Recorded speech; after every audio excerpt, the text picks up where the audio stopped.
बिस्मिल्लाहिर्रहमानिर्रहीम। अस्सलाम वालेकुम स्टूडेंट्स, मैं हूं हसन फरीद, आपका फिजिक्स टीचर। स्टूडेंट्स, आज हम लोग डिस्कस करेंगे एटॉमिक स्पेक्ट्रम ऑफ हाइड्रोजन।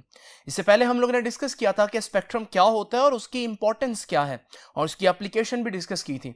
तो स्टूडेंट्स, आज का लेक्चर समझने से पहले आपको प्रीवियस लेक्चर जो है वो लाजमी आना चाहिए। तो आइए स्टूडेंट्स, स्टार्ट करते हैं आज का लेक्चर। स्टूडेंट्स, अगर फिर भी आप लोगों ने प्रीवियस लेक्चर नहीं देखा तो मैं आपको 2 मिनट में लास्ट लेक्चर का जो खुलासा है, जो समरी है, वो बता देता हूं। लास्ट में हम लोगों ने डिस्कस किया था स्पेक्ट्रम क्या होता है। स्टूडेंट्स, जरा इमेजिन करें कि मेरे पास एक सोर्स ऑफ लाइट है और उस सोर्स से एक वाइट लाइट की बीम आपको यहां पर नजर आ रही है। दिखने में ऐसा लग रहा है कि यहां पर एक रंग क्योंकि मुझे नजर आ रहा है, एक कलर नजर आ रहा है, तो इसका मतलब ये सारी एक ही किस्म की वेवलेंथ्स हैं। लेकिन जब मैंने इसके रास्ते में प्रिज्म रखा तो प्रिज्म ने हमारे पास इस बीम में से डिफरेंट कलर्स को डिस्पर्स कर दिया और हमारे पास स्क्रीन के ऊपर यह पैटर्न बना।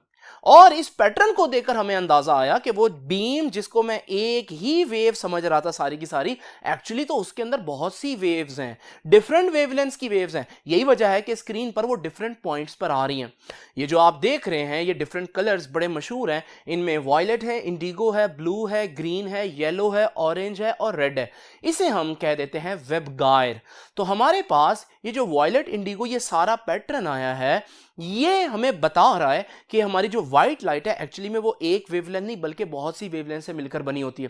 स्टूडेंट्स, याद रखिएगा, इस स्पेक्ट्रम को हम कॉन्टिन्यूअस स्पेक्ट्रम कहते हैं क्योंकि इसमें आपको सारी वेवलेंथ्स मिल रही हैं। नाउ स्टूडेंट्स, जरा तवज्जो कीजिए। आप लोग जानते हैं कि कुछ ऐसी वेव्स भी होती हैं जो हम आम आंख से नहीं देख सकते।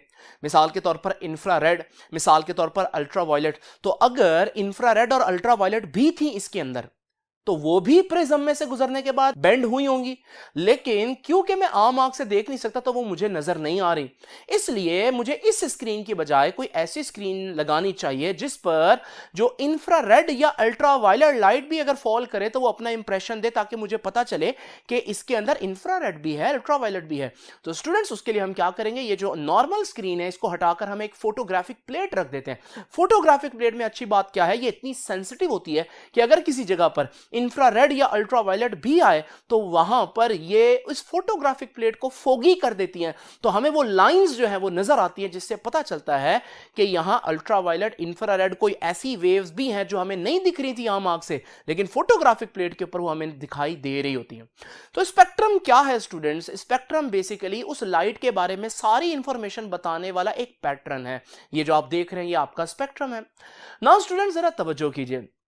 ये उन दिनों की बात है जब हम ये जानना चाह रहे थे कि एटम के अंदर जो इलेक्ट्रॉन और जो न्यूक्लियस है वो एक दूसरे के साथ कैसे रहते हैं, यानी दूसरे अल्फाज में एटम का जो स्ट्रक्चर है वो कैसा है। एटम इतनी छोटी चीज है कि उसको आम आंख से देखना मेरे लिए मुमकिन नहीं है।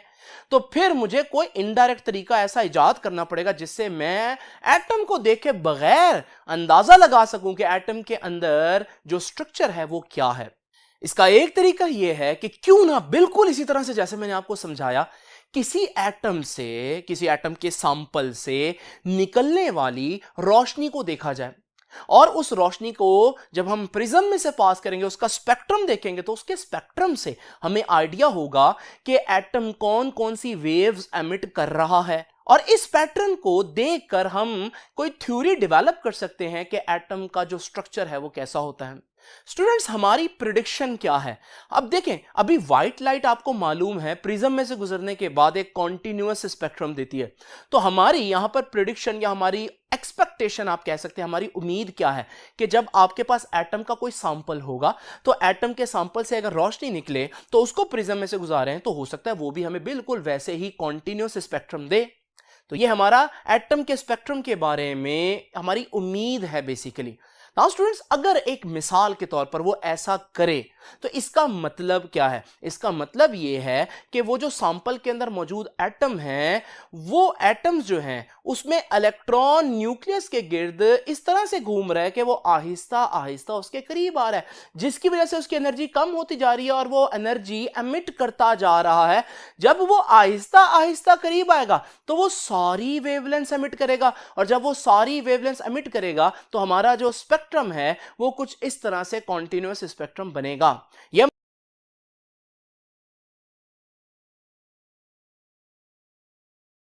शायद एटम के अंदर भी ऐसा होता हो। मैं ये नहीं कह रहा कि ऐसा ही हुआ, मैं सिर्फ आपको बता रहा हूं कि ये भी एक ऑप्शन है, ये भी एक पॉसिबिलिटी है। नाउ स्टूडेंट्स, ये पॉसिबिलिटी ठीक है या नहीं, ये चेक करने के लिए तो हमें एक्सपेरिमेंट करना पड़ेगा। तो आइए स्टूडेंट्स, इस एक्सपेरिमेंट के लिए फिर हमें कोई ना कोई किसी चीज का सैंपल लेना पड़ेगा। अब सबसे सिंपल, हमारे पास एटम हाइड्रोजन है, तो हम हाइड्रोजन गैस का एक सैंपल लेते हैं इस ट्यूब के अंदर।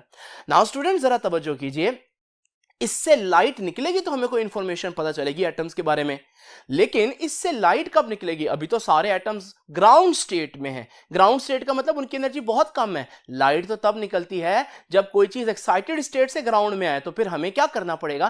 पहले इस सैंपल को एक्साइट करना पड़ेगा। स्टूडेंट्स, उसके लिए हमें क्या करना पड़ेगा? उसके लिए हमें इस डिस्चार्ज ट्यूब को बहुत हाई वोल्टेज अप्लाई करनी पड़ेगी ताकि इसमें से बहुत हाई करंट पास करे। और फिर जब हमने देखा ये एक्साइट हुआ हाइड्रोजन एटम का सैंपल, तो फिर उसके बाद ये दोबारा से डी एक्साइट होगा, कूल डाउन होगा। जब ये कूल डाउन होगा, अब इसने एमिट की लाइट, और हमने देखा वो लाइट जो है वो ब्लूइश से कलर की थी। अब ये जो ब्लू कलर की बीम आ रही है, मैंने इसके सामने रखना है प्रिज्म, ताकि मुझे पता चले कि इसके अंदर कौन कौन सी वेवलेंथ है। याद रखिएगा मेरी एक्सपेक्टेशंस क्या हैं।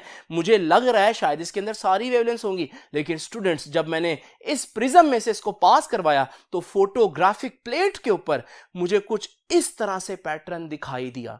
और यह पैटर्न पर आपको वाज़े तौर पर नजर आ रहा है कि कुछ लाइंस हैं जिनमें बहुत सा गैप है।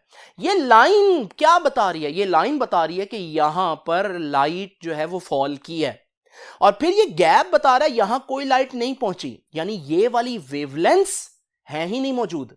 हाइड्रोजन ने ये वेवलेंथ एमिट नहीं की, फिर ये वेवलेंथ एमिट की है, फिर अगला गैप बता रहा है ये सारी वेवलेंथ एमिट नहीं की, फिर ये वाली वेवलेंथ एमिट की है। इसका मतलब क्या है? क्या हाइड्रोजन ने व्हाइट लाइट की तरह सारी वेवलेंथ हमें दी? क्या कॉन्टिन्यूअस स्पेक्ट्रम हमें दिया? बिल्कुल नहीं स्टूडेंट्स, बल्कि ये क्लियरली नजर आ रहा है कि हमारे पास स्पेक्ट्रम के ऊपर बहुत सा गैप है और चंद लाइनें हैं, यानी कि ये एक कॉन्टिन्यूअस स्पेक्ट्रम नहीं है।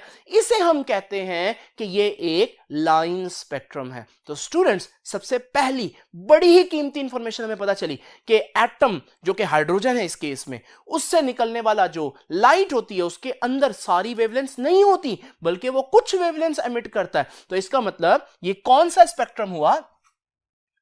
Line spectrum. तो याद रखिएगा पहली चीज, एटॉमिक स्पेक्ट्रम इज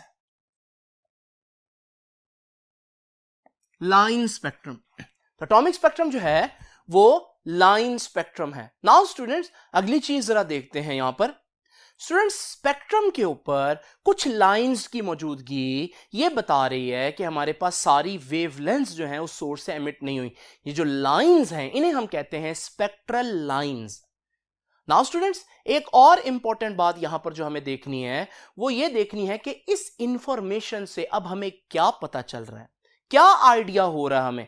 क्योंकि पहले मैंने उम्मीद ये लगाई हुई थी कि अगर मेरे पास स्पेक्ट्रम इस तरह का आया, यानी कि कॉन्टिन्यूअस स्पेक्ट्रम आया, तो इसका मतलब ये होगा कि ये इस वजह से बना है कि सैंपल में मौजूद एटम्स के अंदर जो इलेक्ट्रॉन्स हैं वो कॉन्टिन्यूअसली एनर्जी रिलीज करते हुए न्यूक्लियस के करीब आ रहे हैं, और इस वजह से वो सारी वेवलेंथ्स एमिट करते हैं, और हमारे पास प्रिज्म के गुजरने के बाद ये कॉन्टिन्यूअस स्पेक्ट्रम बनता है जिसमें सारी वेवलेंथ्स मौजूद हैं।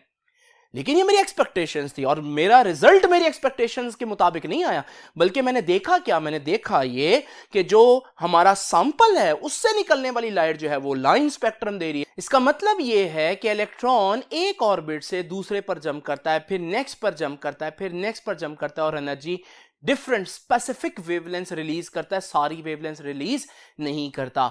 नाउ स्टूडेंट्स, ये तो हमारे पास हुआ इस पूरी स्पेक्ट्रम की कहानी। तो एटम का स्पेक्ट्रम जो है वो लाइन स्पेक्ट्रम है। लकीली हमारे पास ऐसा फार्मूला मौजूद है जिससे हम बता सकें कि इलेक्ट्रॉन जब एक ऑर्बिट से दूसरे ऑर्बिट पर जंप करेगा तो कितनी एनर्जी रिलीज करेगा। लेकिन स्टूडेंट्स याद रखिएगा, जब इलेक्ट्रॉन इस ऑर्बिट में मौजूद है और वो इस पर जंप करने लगा, तो जहां पर जंप करेगा जो उसका टारगेट ऑर्बिट है उसे मैं P से रिप्रेजेंट करूंगा। तो आप यूं भी कह सकते हैं जहां पर जंप करेगा, तो पर में भी पी आ रहा है, तो यहां पर आपने इसको पी बोलना है। जहां से जंप कर रहा है, जो एक्चुअली उसका इनिशियल ऑर्बिट है, उसे मैं एन से रिप्रेजेंट करूंगा। तो स्टूडेंट्स ये बड़ी इंपॉर्टेंट बात है। तो एक्चुअली में इलेक्ट्रॉन जो है वो अगर यहां से यहां जंप करता है तो ये ऑर्बिट जो है वो एन है और ये पी है, और अगर वो यहां से यहां जंप करता है तो फिर ये एन है और ये पी है। ये आप लोगों ने याद रखना है। नाउ स्टूडेंट्स, वो फॉर्मूला क्या है जिससे मैं बता सकता हूं कि इलेक्ट्रॉन अगर यहां से यहां जंप करेगा तो उसकी वेवलेंथ क्या होगी? वो फॉर्मूला है स्टूडेंट्स हमारे पास 1/λ is equal to R H into 1/p square minus 1/n square. Now students, जैसे कि मैं बता चुका हूं, P क्या है? P तो वो ऑर्बिट है जहां पर जंप करना है। N क्या है? N वो ऑर्बिट है जहां से जंप करना है। लैम्डा वो वेवलेंथ है जो आपने फाइंड आउट करनी है, या वो वेवलेंथ जो जब N से P पर जंप करेगा तो उसने जो एनर्जी रिलीज करनी है उसकी वेवलेंथ लैम्डा होगी। इंपॉर्टेंट चीज है ये आर एच के बारे में याद रखिएगा। It is called Rydberg constant, और रिडबर्ग की कांस्टेंट की वैल्यू जो है वो है 1.0974 into 10 raise to the power 7, और यूनिट देखिए पर मीटर। तो स्टूडेंट्स ये है हमारे पास बेसिकली रिडबर्ग कांस्टेंट की वैल्यू।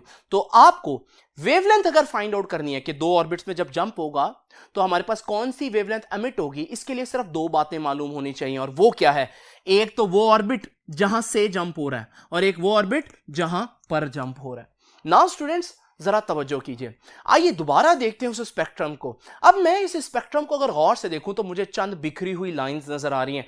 बज़ाहिर ऐसा लग रहा है जैसे इनमें कोई पैटर्न मौजूद नहीं है, लेकिन स्टूडेंट्स अगर आप गौर से देखें तो मैं इन सारी लाइंस को 5 ग्रुप्स में डिवाइड कर सकता हूं। जरा गौर से देखिए, ये मेरे पास एक ग्रुप नहीं बन रहा लाइंस का, ऑल्दो ये लाइंस में भी थोड़ा थोड़ा गैप है, लेकिन आप देखें अगर बाकी लाइंस के मुकाबले में तो ये लाइंस आपस में काफी हद तक करीब हैं। तो मैं कह सकता हूं किसी वजह से ये लाइंस जो है ना ये करीब करीब हैं। इसकी वजह मुझे जानना है, लेकिन ये तो फैक्ट है कि ये करीब है, तो मैं इसको एक ग्रुप कह देता हूं। इसी तरह से ये जो ग्रुप है, यहां पर भी आप देखें कि लाइंस काफी करीब करीब हैं एक दूसरे के, और फिर ये ग्रुप भी हम बना सकते हैं, ये भी बना सकते हैं, और ये ग्रुप भी बना सकते हैं। स्टूडेंट्स इन्हें कहते हैं स्पेक्ट्रल सीरीज। तो कितनी स्पेक्ट्रल सीरीज है हाइड्रोजन के एटॉमिक स्पेक्ट्रम में? कितने ग्रुप्स में हम उसके स्पेक्ट्रम को डिवाइड कर सकते हैं? तो 5 ग्रुप बना सकते हैं। नाउ स्टूडेंट्स याद रखिएगा, अभी हम इस तरफ आएंगे इस बात पर कि ये स्पेक्ट्रम में मैंने इसी को एक ग्रुप क्यों बनाया है और इसको ही एक ग्रुप क्यों बनाना है। इसमें कोई खास कॉमन बात तो होगी ना, तभी तो इनकी लाइंस करीब करीब है एक ग्रुप के अंदर। नाउ स्टूडेंट्स पहले मैं इनके नाम बता दूं। ये जो हमारे पास स्पेक्ट्रल सीरीज है ये है लाइमन सीरीज, ये दूसरी जो है इसे कहते हैं बाल्मर सीरीज, ये थर्ड जो है ये हमारे पास कहलाती है Paschen series, then Brackett series and then फर्न सीरीज। तो ये 5 स्पेक्ट्रल सीरीज हैं जिनके यहां पर भी मैंने आपके सामने नाम लिखे, Lyman series, Balmer series, Paschen, Brackett and फर्न सीरीज। नाउ स्टूडेंट्स जरा तवज्जो कीजिए, दोबारा देखें उस एटॉमिक स्पेक्ट्रम को। उस एटॉमिक स्पेक्ट्रम के अंदर ये जो ग्रुप है लाइमन सीरीज, इसको जरा देखते हैं। आप देख रहे हैं इसके अंदर लाइंस आपस में काफी करीब करीब हैं। उसकी वजह क्या है? कोई तो कॉमन बात है इन सारी लाइनों की आपस में, जिसकी वजह से इनकी जो पोजीशन है स्पेक्ट्रम के ऊपर वो करीब करीब है। अच्छा, पोजीशन करीब होने का मतलब क्या है? पोजीशन करीब होने का मतलब ये है कि इनकी वेवलेंथ आपस में करीब करीब है। जो स्पेक्ट्रम में लाइंस करीब होंगी उतनी उनकी वेवलेंथ आपस में करीब करीब होगी, क्लोज होगी। नाउ स्टूडेंट्स अब ये मैं आपको सीक्रेट बताता चलता हूं कि एक्चुअली में इसको मैंने एक ग्रुप क्यों बनाया, इनमें क्या कॉमन बात है। स्टूडेंट्स मैंने आपको बताया अभी कि हमारे पास इलेक्ट्रॉन जब जंप करता है हायर ऑर्बिट से लोअर ऑर्बिट पर, तो हायर ऑर्बिट को n बोलेंगे और लोअर ऑर्बिट को हम p बोलेंगे। स्टूडेंट्स कितनी एनर्जी रिलीज होगी ये डिपेंड करता है n की वैल्यू क्या है और p की वैल्यू, कहां से जंप कर रहा है और कहां पर जंप कर रहा है। लेकिन स्टूडेंट्स मैंने जब नोट किया तो मुझे पता चला कि एक्चुअली में डिपेंड तो दोनों पे ही करता है, लेकिन ज्यादा डिपेंडेंस जो है, ज्यादा डिसाइडिंग फैक्टर जो है वो एक्चुअली ये बात है कि इलेक्ट्रॉन कहां पर जंप कर रहा है। जब इनका टारगेट एरिया इलेक्ट्रॉन्स का सेम होगा, यानी उनको जो जहां पर जंप करनी है वो जंप जो है वो सेम जगह पर करेंगे, तो उनकी वेवलेंथ जो है वो करीब करीब होंगी। तो बेसिकली वो जो स्पेक्ट्रम के अंदर लाइमन सीरीज है, इसका मतलब ये है कि ये लाइमन सीरीज क्यों बनी है, ये सारी जो वेव्स इधर आई हैं, ये वेव्स में जो इनका टारगेट एरिया था, यानी इलेक्ट्रॉन ने जहां जंप किया वो सेम है। और लाइमन सीरीज के केस में इलेक्ट्रॉन ने कहां जंप किया, पहले ऑर्बिट पर। तो इसका मतलब अगर मैं आपको दिखाऊं ये सीरीज कैसे बनी, तो कुछ इस तरह से हम देखेंगे कि हाइड्रोजन का सैंपल है, हाइड्रोजन के सैंपल में किसी एटम में इलेक्ट्रॉन दूसरे ऑर्बिट में मौजूद था और उसने पहले पर जंप किया। तो इस सूरत में जो वेव निकली वो वेव प्रिज्म में से गुजरने के बाद यहां पहुंची। इसी तरह से स्टूडेंट्स, कोई एटम ऐसा भी तो होगा जिसमें इलेक्ट्रॉन तीसरे ऑर्बिट पर था, अच्छा उसने भी जंप करके अगर वो पहले पर आ जाए तो वो भी तो टारगेट सेम हो गया ना, वो भी तो पहले पर आ गया। इस सूरत में जो एनर्जी रिलीज होगी वो पहले के मुकाबले में थोड़ी डिफरेंट होगी, लेकिन इतनी डिफरेंट नहीं होगी। यही वजह है कि प्रिज्म में से गुजरने के बाद वो उसी के करीब उसी ग्रुप के अंदर होगी। नाउ स्टूडेंट्स, इसी तरह से कोई एटम ऐसा होगा जिसमें चौथे से पहले पर जंप होगा, तो उसकी वेव जो है वो हमें यहां पर मिलेगी। और इस तरह से आप देख सकते हैं कि लाइमन सीरीज की सारी वेव्स आपस में एक ग्रुप में क्यों बन रही हैं, क्योंकि इनमें एक कॉमन बात है, और वो कॉमन बात क्या है कि सबका टारगेट साइड, टारगेट एरिया जो है वो सेम है। अच्छा, मैं ये जो चीज आप लोगों को अभी दिखाई, जो डिफरेंट एटम्स में दिखाए, मैं एक एटम में आपको इसको सिमुलेट करके दिखा देता हूं, तो कुछ इस तरह से नजर आएगा कि ये सारे ऑर्बिट्स हैं आपके सामने, और हमारे पास जो इलेक्ट्रॉन है वो दूसरे ऑर्बिट पर भी है, वो तीसरे पर भी है, चौथे पर भी, पांचवें पर भी। तो जब ये इलेक्ट्रॉन जो हैं वो डी एक्साइट होकर फर्स्ट ऑर्बिट पर आएंगे, तो ये सारी वेव्स जो एमिट होंगी डिफरेंट वेवलेंथ की होंगी, लेकिन इनकी वेवलेंथ करीब करीब होंगी। यही वजह है कि जब ये स्पेक्ट्रम पर इनकी पोजीशन देखेंगे तो वो भी करीब करीब होगी, और ये सारी लाइमन सीरीज है। तो इसका मतलब लाइमन सीरीज कब बनती है, जब इलेक्ट्रॉन जहां मर्जी से जंप करे, जहां मर्जी से जंप करे, कहां पर करे, लेकिन फर्स्ट ऑर्बिट पर। तो जब भी फर्स्ट ऑर्बिट पर जंप हो हाइड्रोजन के केस में, जहां मर्जी से हो जाए, इससे कोई फर्क नहीं पड़ता, वो जो आपकी वेवलेंथ होगी वो स्पेक्ट्रल सीरीज नंबर 1 यानी लाइमन सीरीज का पार्ट बनेगी। स्टूडेंट्स, ये जो मैंने अभी आपके सामने बहुत से इलेक्ट्रॉन इकट्ठे फॉल करवाए, ये बेसिकली सिर्फ आपको अंडरस्टैंड करवाने के लिए मैंने यहां पर बनाया। एक्चुअली में आपको पता है हाइड्रोजन के अंदर एक इलेक्ट्रॉन ही होता है। तो स्टूडेंट्स, यहां से हमें ये सीक्रेट पता चला कि लाइमन सीरीज क्यों बन रही है। तो क्या है लाइमन सीरीज का सीक्रेट, कब आएगी ये वेवलेंथ लाइमन सीरीज की, तब आएगी जब इलेक्ट्रॉन जंप करे फ्रॉम एनी ऑर्बिट, कहीं से भी जंप करे, लेकिन करे कहां, टू फर्स्ट ऑर्बिट। तो अगर इलेक्ट्रॉन कहीं से भी जंप करे लेकिन फर्स्ट ऑर्बिट पर जंप करे, जब फर्स्ट ऑर्बिट पर जंप करेंगे तो मैं कह सकता हूं कि बेसिकली मैं कहना चाह रहा हूं पी की वैल्यू 1 होगी। स्टूडेंट्स, पी क्या है, वो ऑर्बिट जहां पर जंप कर रहा है इलेक्ट्रॉन, और वो ऑर्बिट जहां पर जंप कर रहा है वो तो फर्स्ट ऑर्बिट है, तो पी की वैल्यू 1 होगी। अच्छा, अगर पी की वैल्यू 1 हो तो स्टूडेंट्स, मैं ये पी की वैल्यू 1 अगर इस फार्मूला में पुट करूं तो देखिए फार्मूला क्या बन जाएगा, 1/लैम्डा is equal to R H as it is रहेगा, इंटू 1/, पी का स्क्वायर, और पी कितना है 1 है, तो 1/1 स्क्वायर माइनस 1/n स्क्वायर। तो स्टूडेंट्स, ये है हमारे पास वो सारी वेवलेंथ्स जो स्पेक्ट्रल सीरीज नंबर 1 यानी कि लाइमन सीरीज का पार्ट है। स्टूडेंट्स, एक और बात हम लोगों ने देखी कि इस पूरे ग्रुप के अंदर एक और कॉमन बात भी थी, ये सारी वो वेवलेंथ्स हैं जो आम आंख से नजर नहीं आती, ये अल्ट्रा वायलेट हैं, यानी कि ये जो स्पेक्ट्रम बनेगा ये अल्ट्रा वायलेट स्पेक्ट्रम का पार्ट होगा। तो लाइमन सीरीज जो है वो अल्ट्रा वायलेट स्पेक्ट्रम में फॉल करेगी। तो यही लिख देता हूं, तो Lyman series falls in UV, यानी ये सारी वेवलेंथ्स आपको फोटोग्राफिक प्लेट पर नजर आएंगी, लेकिन आम आंख से आपको वहां पर कुछ भी नजर नहीं आएगा। नाउ स्टूडेंट, जरा तवज्जो कीजिए, अब हम देखते हैं बाल्मर सीरीज क्या है। जैसे मैंने आप लोगों को बताया कि स्पेक्ट्रल सीरीज में ये जो आपके पास लाइंस हैं ये करीब करीब है, तो मैंने इसको भी एक ग्रुप बना दिया, इस ग्रुप को मैंने बाल्मर सीरीज बोला।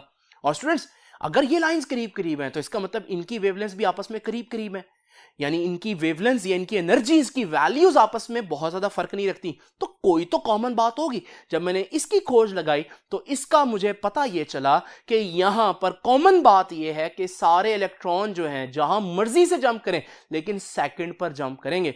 तो इसका मतलब स्टूडेंट्स हम इसको भी यूं इमेजिन कर सकते हैं कि आप बहुत से ऑर्बिट्स इमेजिन करें और हर ऑर्बिट पर इलेक्ट्रॉन इमेजिन कर लें, थर्ड पर, फोर्थ पर, फिफ्थ पर, सिक्स्थ पर, और टारगेट ऑर्बिट इस दफा जहां लैंड करना इलेक्ट्रॉन ने, सारे जहां मर्जी हो, लेकिन लैंड कहां पर करेगा? सेकंड ऑर्बिट पर।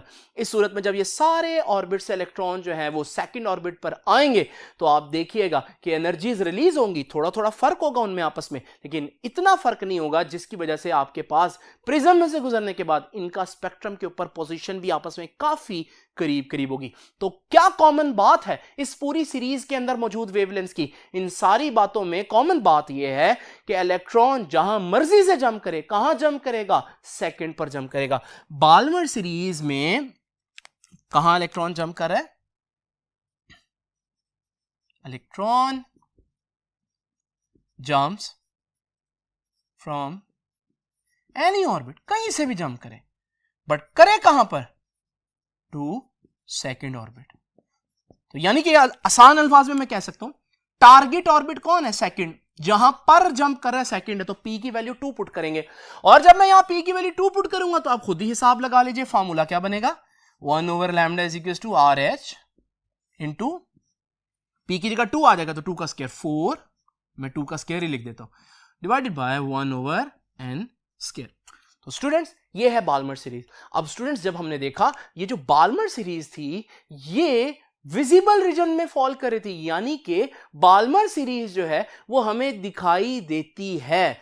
तो यानी कि बाल्मर सीरीज के लिए मैं कह सकता हूं कि it falls in visible region. Visible में रेड भी हो सकती है, ग्रीन भी हो सकती है, लेकिन वो विजिबल के अंदर ही मौजूद होगी। नाउ स्टूडेंट्स जरा तवज्जो कीजिए, ये विजिबल सीरीज बाल्मर सीरीज जो है वो सेकंड नंबर पर है। बच्चे ये समझते हैं कि हमारे पास क्योंकि ये सेकंड नंबर पर है तो सबसे पहले ये डिस्कवर हुई होगी, उसके बाद ये। नहीं स्टूडेंट्स, देखिए अल्ट्रावायलेट तो नजर नहीं ना आती, अल्ट्रावायलेट वाली जो सीरीज है ये बाद में डिस्कवर हुई। एक्चुअली में बाल्मर सीरीज इन पांचों में से सबसे पहले जो है वो डिस्कवर हुई थी, ये बात भी याद रखनी है।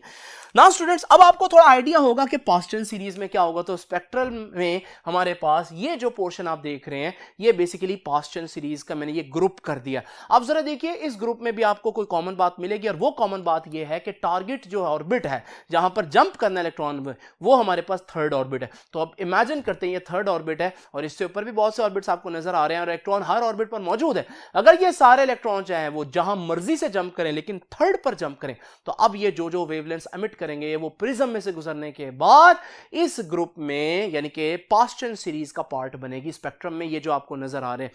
तो स्टूडेंट्स पास्टन सीरीज जो है वो कैसे बनती है? When electron jumps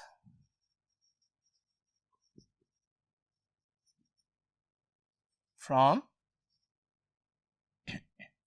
any orbit, कहीं से मर्जी आ जाए लेकिन आए कहां पर?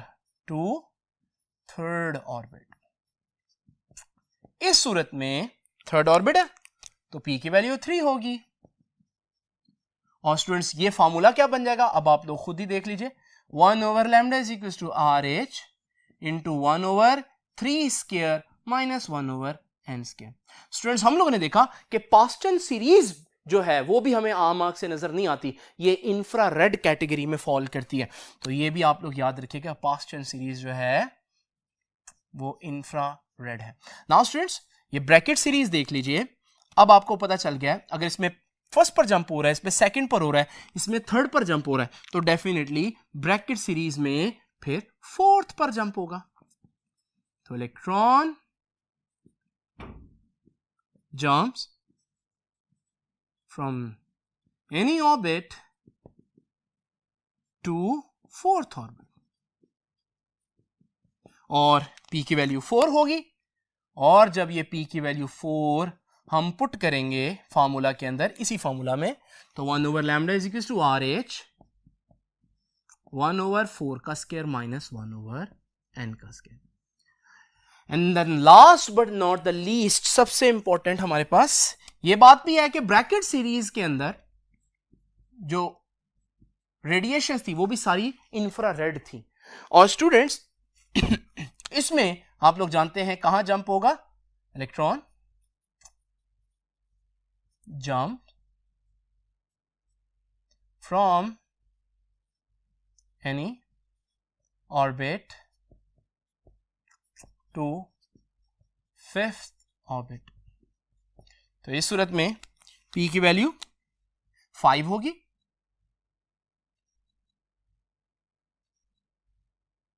और 1 over lambda is equal to R H into 1 over 5 square minus 1 over n square. Now students ये तो हमें इन पांचों स्पेक्ट्रल सीरीज के बारे में इंफॉर्मेशन मिल गई। अब यहां पर अगर मैं सारी जो स्पेक्ट्रल सीरीज हैं उनको आपस में कंपेयर करूं, यानी इसको इससे कंपेयर करूं, तो आप लोग देखेंगे कि ये अल्ट्रावायलेट है। यानी इस केस में मैं कह सकता हूं लाइमन सीरीज जो है वो मोस्ट एनर्जेटिक है, मोस्ट एनर्जेटिक। इनकी एनर्जी इन सारी वेवलेंथ में से सबसे स्ट्रांग होगी अल्ट्रावायलेट की, और जब वो एनर्जेटिक ज्यादा होंगी तो उनकी फ्रीक्वेंसी भी ज्यादा होगी। तो इनमें लाइमन सीरीज की एनर्जी, लाइमन सीरीज की फ्रीक्वेंसी सबसे ज्यादा होगी, लेकिन लाइमन सीरीज की वेवलेंथ सबसे शॉर्टर होगी, क्योंकि हम लोगों ने ये पढ़ा हुआ है कि एनर्जी और फ्रीक्वेंसी का वेवलेंथ के साथ इनवर्स रिलेशन है। नाउ स्टूडेंट्स ये बात तो आपको पता चल गई। अगर मैं देखूं ये हमारे पास अल्ट्रावायलेट है, विजिबल है, फिर इंफ्रारेड है, ये भी इंफ्रारेड है, फंड सीरीज जो है वो भी इंफ्रारेड ही है। याद रखिएगा इन पांचों में सबसे कम वेवलेंथ जो है, सबसे कम एनर्जी जो है वो फंड सीरीज की होगी। तो इसकी एनर्जी सबसे कम, फ्रीक्वेंसी सबसे कम, तो वेवलेंथ सबसे ज्यादा होगी। तो स्टूडेंट्स ये तो हो गया स्पेक्ट्रल सीरीज का आपस में कंपैरिजन। अभी मैं एक बात कहने लगा हूं, इसको जरा ध्यान से सुनिए। देखें ये जो ऑर्डर मैंने आपके सामने लिखा है, ये सबसे ज्यादा एनर्जी वाली वेव्स हैं, उसके बाद इनकी एनर्जी आती है, उसके बाद इनकी एनर्जी, फिर इनकी एनर्जी और इसकी एनर्जी। नाउ स्टूडेंट्स जरा देखिए, बाल्मर सीरीज कोई एक वेवलेंथ थोड़ी ना है। बाल्मर सीरीज तो स्पेक्ट्रम के ऊपर वेवलेंथ का पूरा एक ग्रुप है। ये लाइंस का जो ग्रुप है ये बता रहा है कि बहुत सी वेवलेंथ्स बाल्मर की सीरीज के अंदर हैं, लेकिन वो सारी विजिबल हैं। अब जरा देखिए, बाल्मर की जो सबसे वीक होगी, जो सबसे वीक होगी वो इस पास्चन सीरीज की सबसे स्ट्रॉन्गेस्ट से भी ज्यादा स्ट्रॉन्गर एनर्जी की होगी, क्योंकि ये इंफ्रारेड है और ये विजिबल है। तो स्टूडेंट्स दोबारा से देख लीजिए कि हमारे पास बाल्मर सीरीज की जो सबसे वीक रेडिएशन होगी एनर्जी में, सबसे कम एनर्जी वाली, वो इसकी सबसे ज्यादा एनर्जी वाले से भी ज्यादा होगी। यानी आप इसको यूं इमेजिन कर सकते हैं कि ये एक ऐसा टाउन है जहां बहुत अमीर लोग रहते हैं और ये एक ऐसा टाउन है जहां बहुत गरीब लोग रहते हैं। तो इस गरीब टाउन के अंदर जो सबसे अमीर बंदा होगा इस टाउन का, वो इस टाउन के गरीब बंदे से भी गरीब ही होगा ना, क्योंकि ये इतना रिच टाउन है। तो यहां पर ये एनर्जी की एग्जांपल आप लोगों ने याद रखनी है।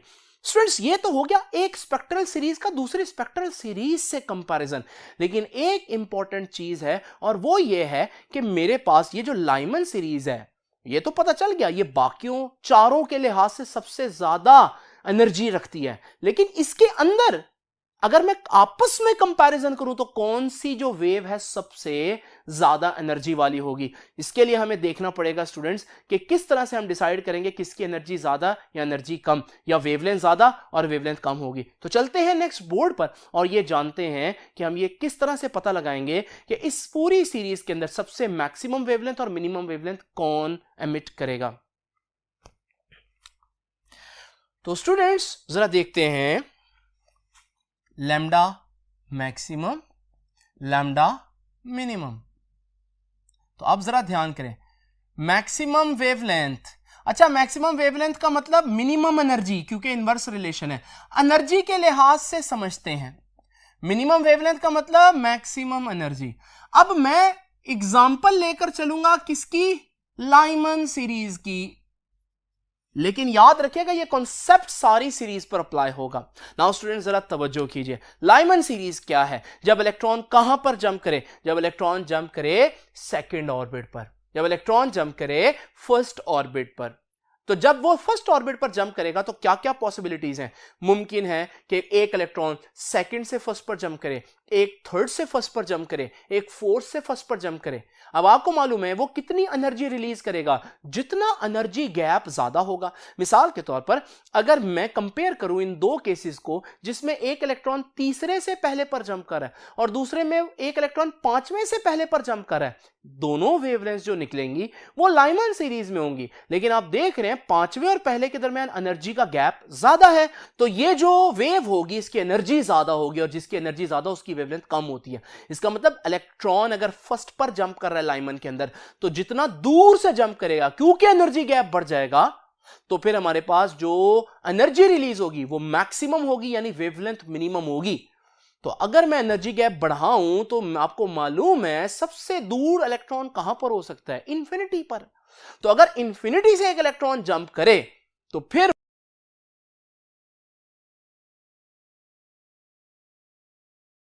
मिनिमम वेवलेंथ की होगी।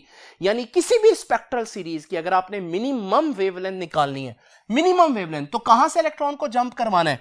बहुत दूर, यानी कि इंफिनिटी से। तो आपने n की वैल्यू क्या पुट करनी है? इंफिनिटी पुट करनी है।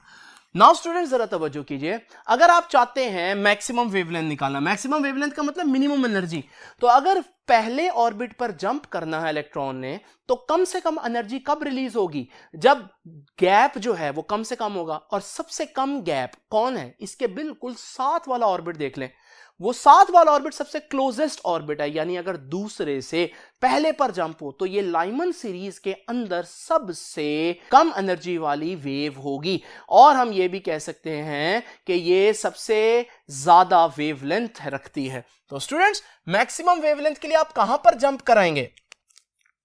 अगर फर्स्ट पर जंप होना है तो सेकंड से जंप करवा दें।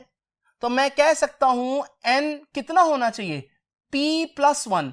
p+1 का मतलब क्या है? p वो ऑर्बिट है जहां पर जंप होना है, तो +1 का क्या मतलब है? एक ऊपर से जंप करवाना है, बिल्कुल साथ वाले कंसेक्यूटिव ऑर्बिट से जंप करवाना है आपने। वापस फर्स्ट बोर्ड पर चलते हैं और एक दफा बाल्मर सीरीज को गौर से देखते हैं। तो ये बाल्मर सीरीज है। बाल्मर सीरीज के अंदर भी अगर आप मैक्सिमम वेवलेंथ देखना चाहते हैं कब रिलीज होगी, तो आप कहां से जंप करवाएंगे स्टूडेंट्स? n की वैल्यू क्या पुट करेंगे? n वो ऑर्बिट है जहां से जंप करना है, तो यहां पर दूसरे पर जंप हो रहा है ना, तो n की वैल्यू क्या होगी? 3, यानी कि बिल्कुल साथ वाले से जंप करवाना है। और मिनिमम वेवलेंथ के लिए अब बहुत दूर से जंप कराएंगे, यानी कि इंफिनिटी से जंप करवाएंगे। बिल्कुल ऐसे यहां पर भी होगा। आप अगर मैक्सिमम वेवलेंथ निकालना चाहते हैं तो मैक्सिमम वेवलेंथ के लिए बिल्कुल साथ वाले से जंप करवाएं। अब ये 3 है, 3 पर जंप हो रहा है, तो साथ वाला क्या होगा? 4 होगा। तो n के लिए 4। और मिनिमम वेवलेंथ के लिए बहुत दूर से जंप करवाएंगे, और बहुत दूर तो इंफिनिटी बनता है। बिल्कुल ऐसे यहां पर भी होगा। तो जनरली मैं कह सकता हूं, जनरली सारों के लिए मिलाकर यह बात कह सकता हूं कि सारी वेवलेंथ्स में अगर आप हर स्पेक्ट्रल सीरीज में मैक्सिमम वेवलेंथ निकालना चाहते हैं तो उसके लिए आप n की वैल्यू p से 1 ज्यादा रखो। अगर फर्स्ट पर जंप हो रहा है तो सेकंड से करवाओ, अगर सेकंड पर जंप हो रहा है तो थर्ड से करवाओ, थर्ड पर जंप हो रहा है तो फोर्थ से करवाओ, तब आपके पास उस सीरीज की मैक्सिमम वेवलेंथ आएगी। और मिनिमम वेवलेंथ के लिए मैं आपको बता चुका हूं, आपने इंफिनिटी पुट करना है। तो स्टूडेंट्स बेसिकली अगर आप बुक की अपनी ये डायग्राम देखें स्पेक्ट्रम वाली, तो इस स्पेक्ट्रम में आपको यहां पर ये जो विजिबल की वेव नजर आ रही है, ये वो वेव है जो इस विजिबल के अंदर मैक्सिमम वेवलेंथ रखती है। और ये जो विजिबल स्पेक्ट्रम है इसमें ये जो आपको नजर आ रही है लाइन, ये मिनिमम वेवलेंथ को रिप्रेजेंट कर रही है। तो इसका मतलब क्योंकि ये बाल्मर सीरीज है तो ये जो लैम्डा मैक्सिमम है ये कौन सी वेव है जो कब रिलीज हुई, जब हाइड्रोजन ने जंप किया सेकंड ऑर्बिट पर, बट कहां से, ये जब इसने बिल्कुल साथ वाले से यानी कि थर्ड से सेकंड पर जंप किया। और ये लाइन ये रिप्रेजेंट कर रही है कि ये जो वेव है ये कब रिलीज हुई, जब हमारे पास जो इलेक्ट्रॉन है उसने इंफिनिटी से सेकंड ऑर्बिट पर जंप किया। तो स्टूडेंट्स ये हमारे पास सारी इंफॉर्मेशन है जो मैंने आज आप लोगों को बताई है। आई होप कि ये लेक्चर आपको समझ में आ गया होगा। आपसे अब इंशाल्लाह मुलाकात होगी नेक्स्ट लेक्चर में, तब तक के लिए अल्लाह हाफिज।